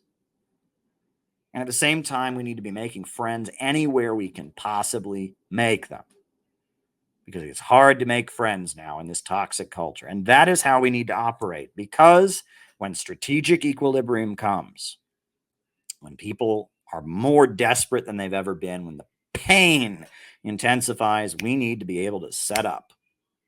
We need to be able to swing into action. And when the crisis comes, I want us to be able to have soup kitchens on every neighborhood and every community and every block. And I want us to be organizing community patrols and community watches that can keep people safe. And I want us to be seen as the group that holds together a patriotic, pro-American, pro-growth element that is holding society together amid the crisis. And that anybody, lower level capitalists, small business owners, anybody who doesn't want to see the country fall apart wants to work with us, because we'll hold society together and we'll get through the crisis. That's what we need to become.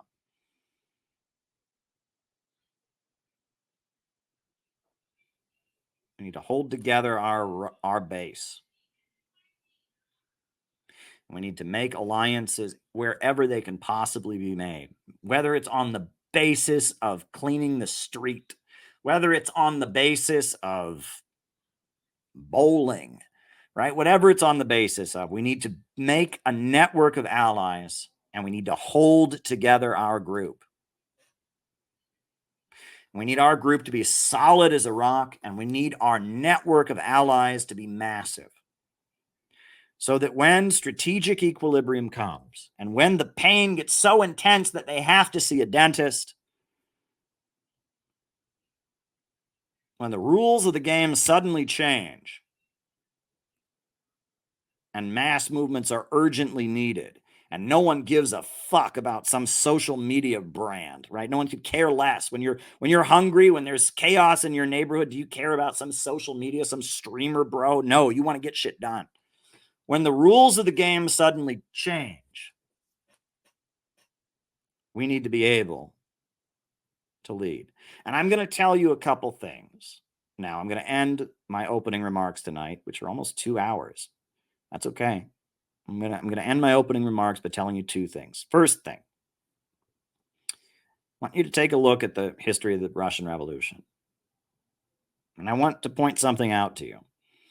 I don't know if you've ever seen this, but it was apparently very common in the United States for people to at one point refer to Vladimir Lenin as Nikolai Lenin.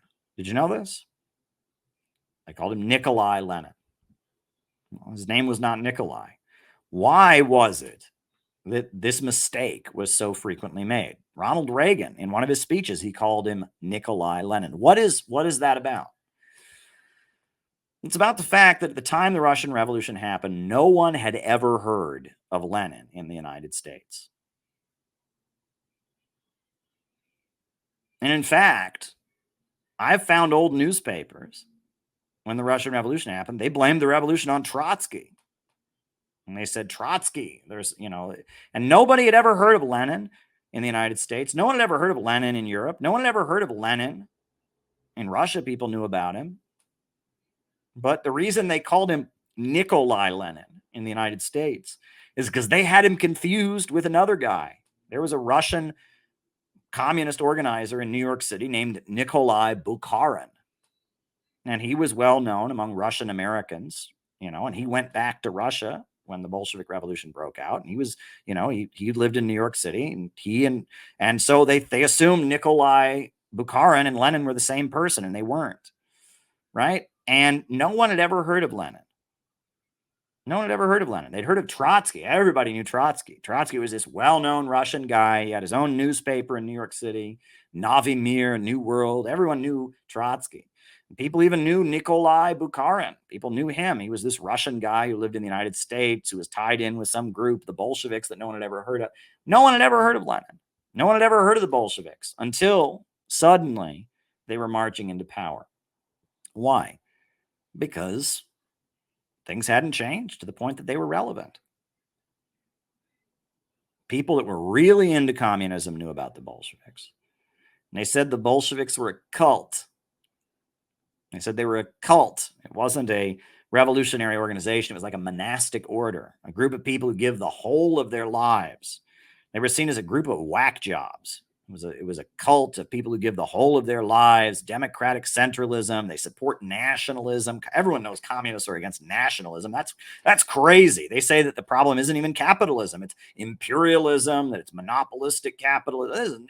Everyone in the global communist movement said, oh, we want nothing to do with Bolshevism. That's some weird group, this guy Lenin, who wants everyone to give the whole of their lives. And he's got this whole theory that says somehow nationalism is okay and that we're actually just fighting imperialism. We're not just fighting against capitalism. And now the whole thing looks wacky and weird. And it was just this weird little sect, this weird little cult that nobody had heard of. And everybody knew Trotsky.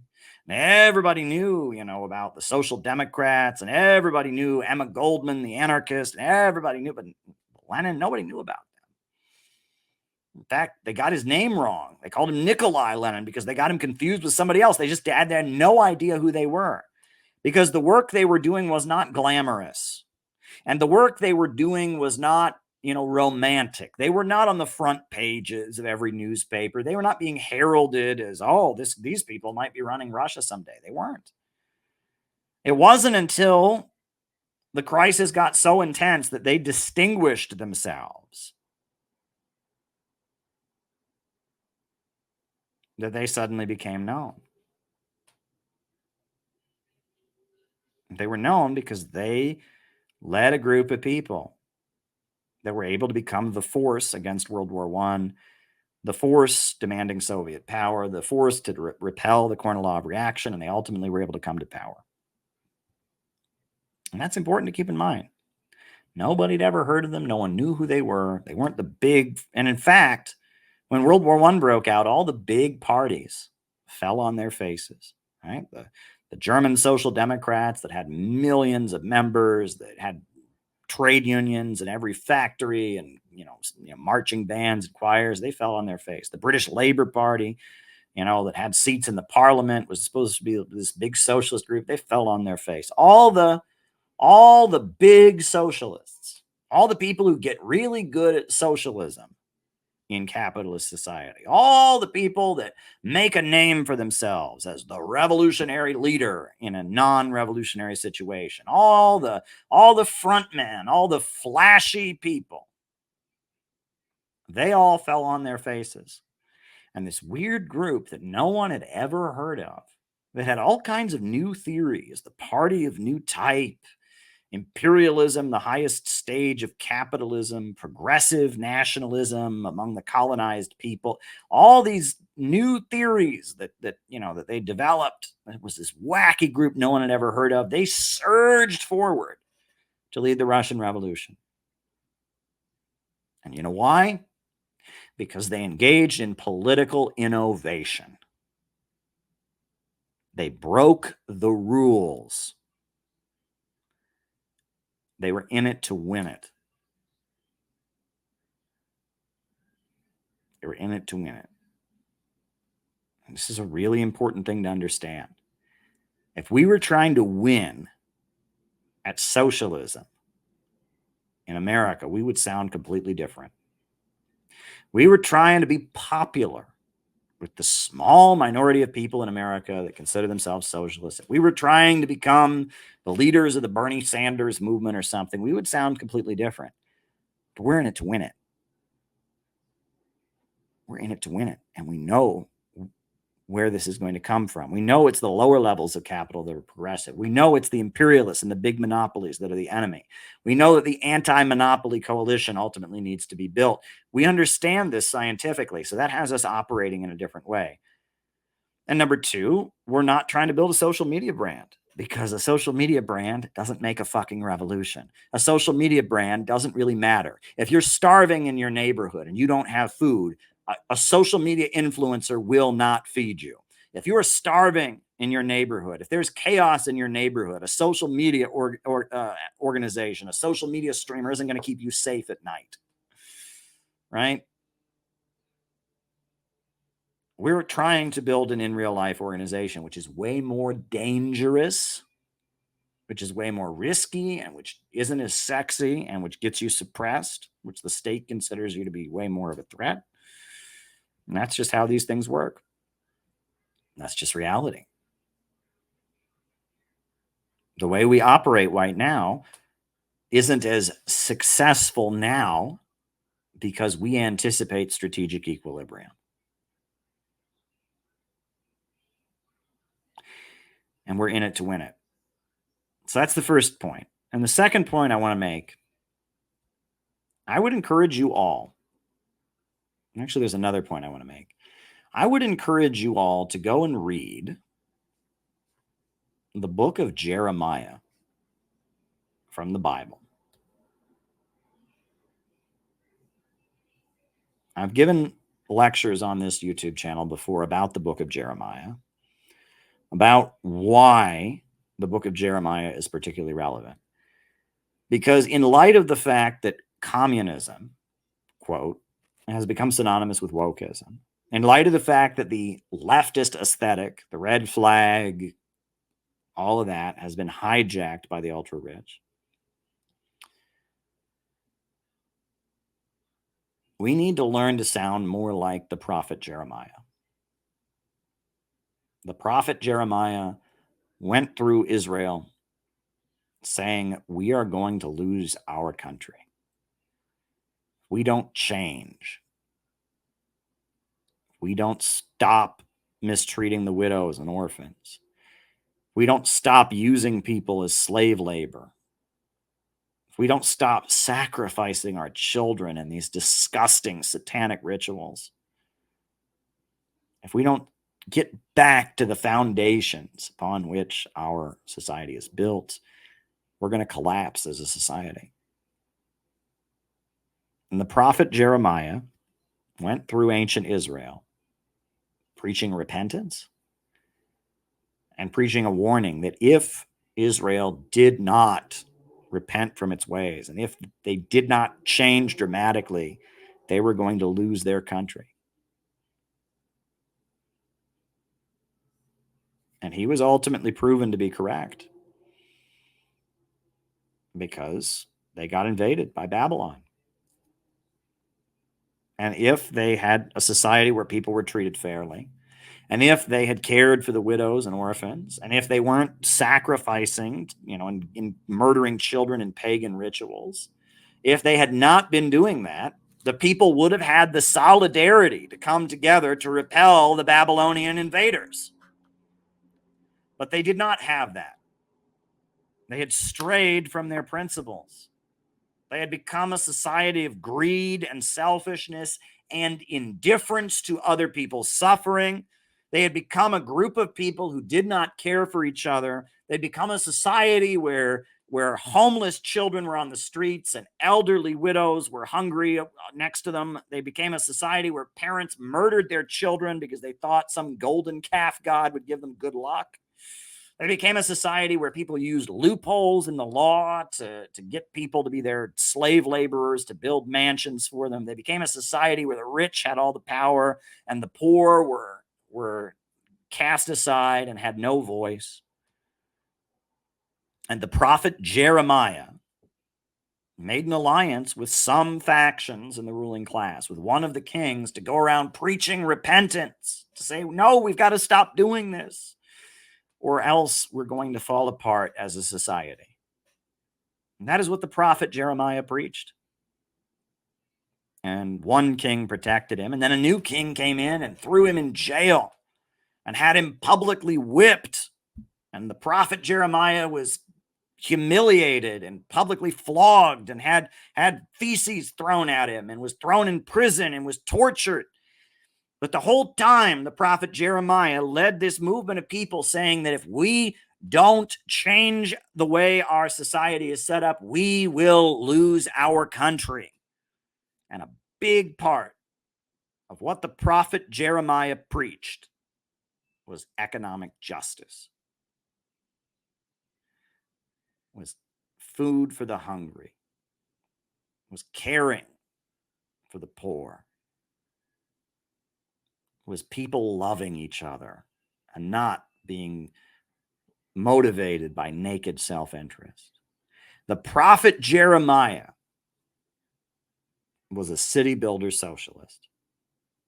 In ancient times, in ancient Israel, in his own way, the prophet Jeremiah built a mass movement of poor people. He aligned with the king, one faction of the ruling class, and he was saying that if we do not create a society that treats people fairly, and if we don't learn to care for the poor, we will be destroyed. You go and read the book of Jeremiah. And because leftism and socialism has become so confused, we need to start sounding like the prophet Jeremiah. That is what we are for America. We are the prophet Jeremiah. If America does not reorganize its economy, if we can't find a way to get along with Russia and China, if we don't start building roads and schools and hospitals, if we don't start educating people, if we don't start caring for people, if we don't build a society where the needs of the people come first and the profits of the few are not in command, we will lose our country. And we don't want to lose our country. Unlike the woke people, we don't think it's a good thing.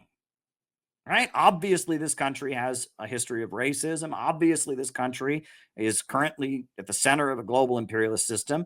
But we don't want to make things worse in this country. We want life to get better. And the way America is going, we are headed for societal collapse. That's what we're headed for. We're not headed for communism. We're not headed for socialism. We are headed for societal collapse right now. America is coming apart. Our elite are fighting with each other. Our states are fighting with each other. Our communities are more divided. We are coming apart as a country. And we need to be the voice crying out in the wilderness, shouting loudly at the top of our lungs that we must build a mass movement to save this country, to save this country from the course that it's on.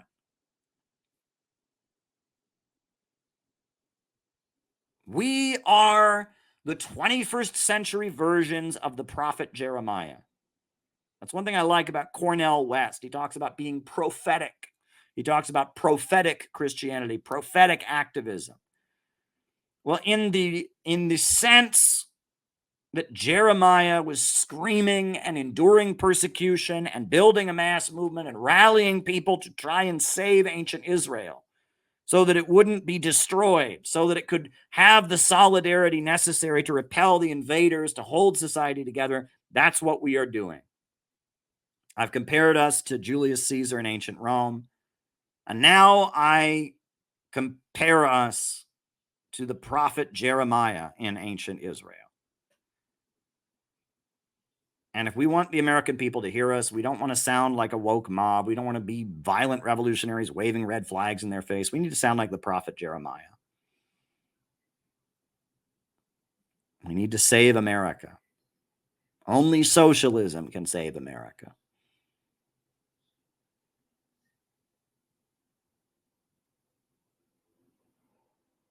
Only socialism can save America. And on a final note, I'll end my opening remarks. We're about to hit the 2-hour mark. I'll end my opening remarks by, I want people to check out something. This is something I just became aware of a few months ago. I wasn't even aware of this. But this was an event that happened in the year 2000. Someone I really, really admire, Minister Louis Farrakhan, organized a rally in Washington, D.C. on October 16th of the year 2000. It was called the Million Family March.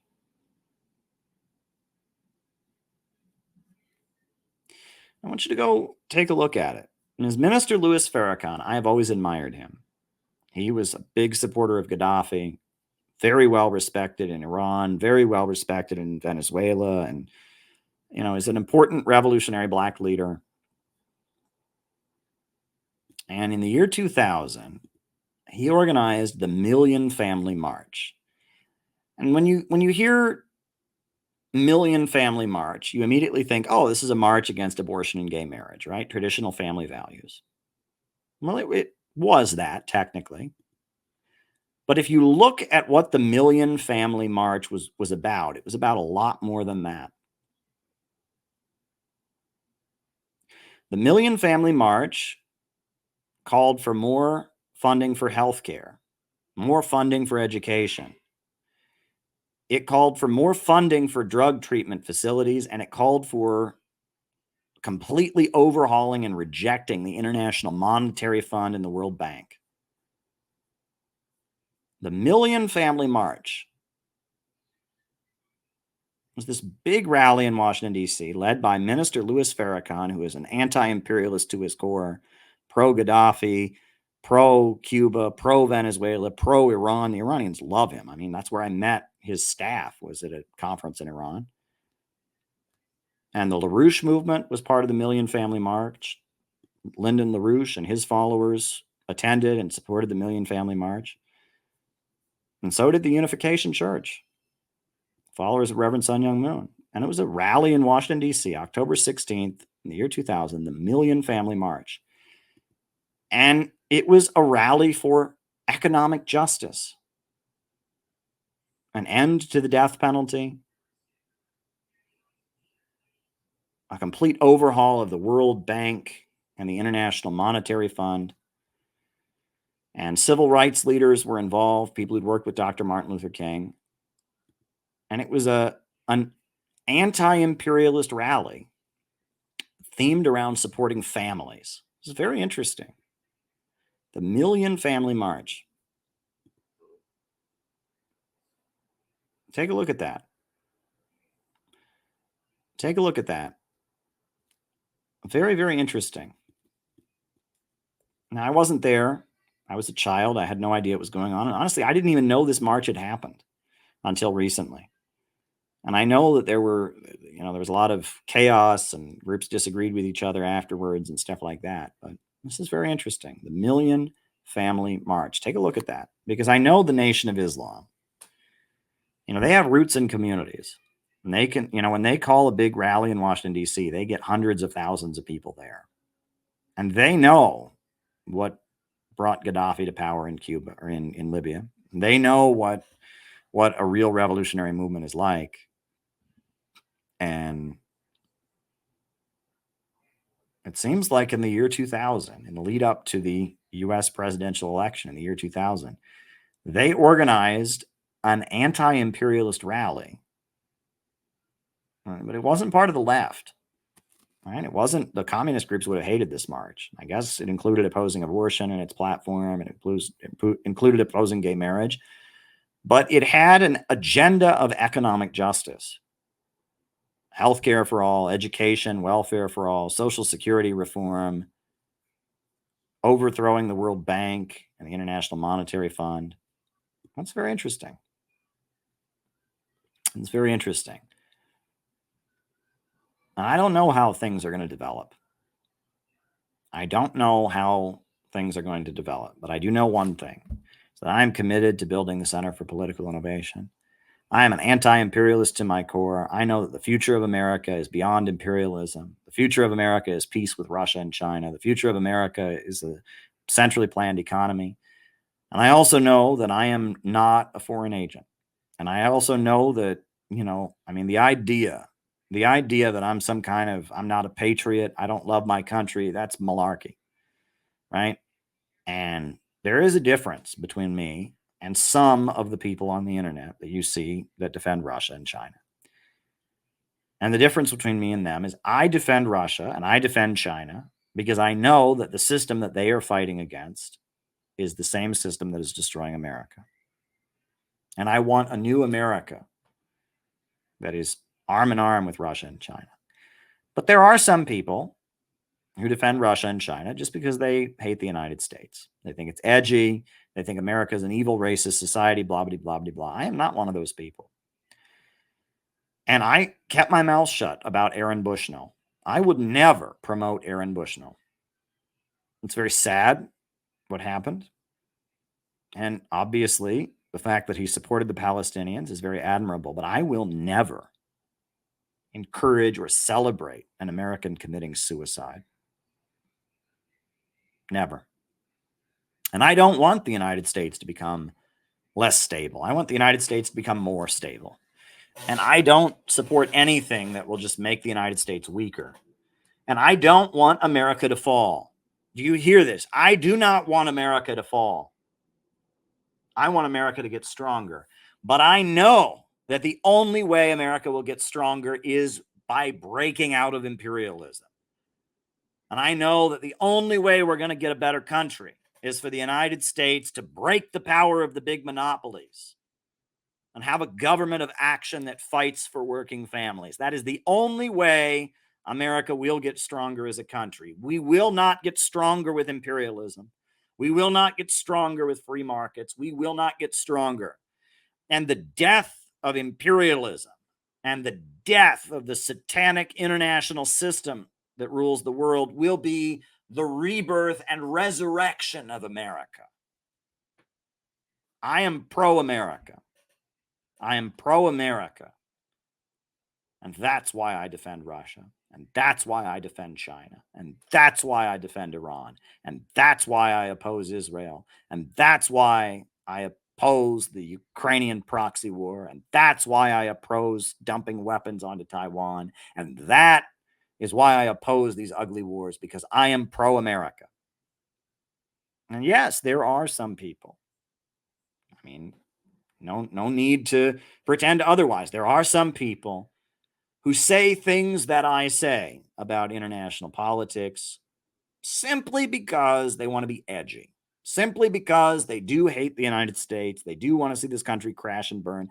I am not one of those people.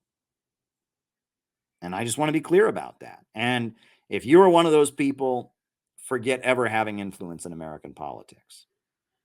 Everything we do is motivated by love of our country, love of our community, wanting a better country. A new America means breaking out of imperialism. A new America means breaking the power of the international bankers and ultra monopolies that hate our country. And that's what I need to say.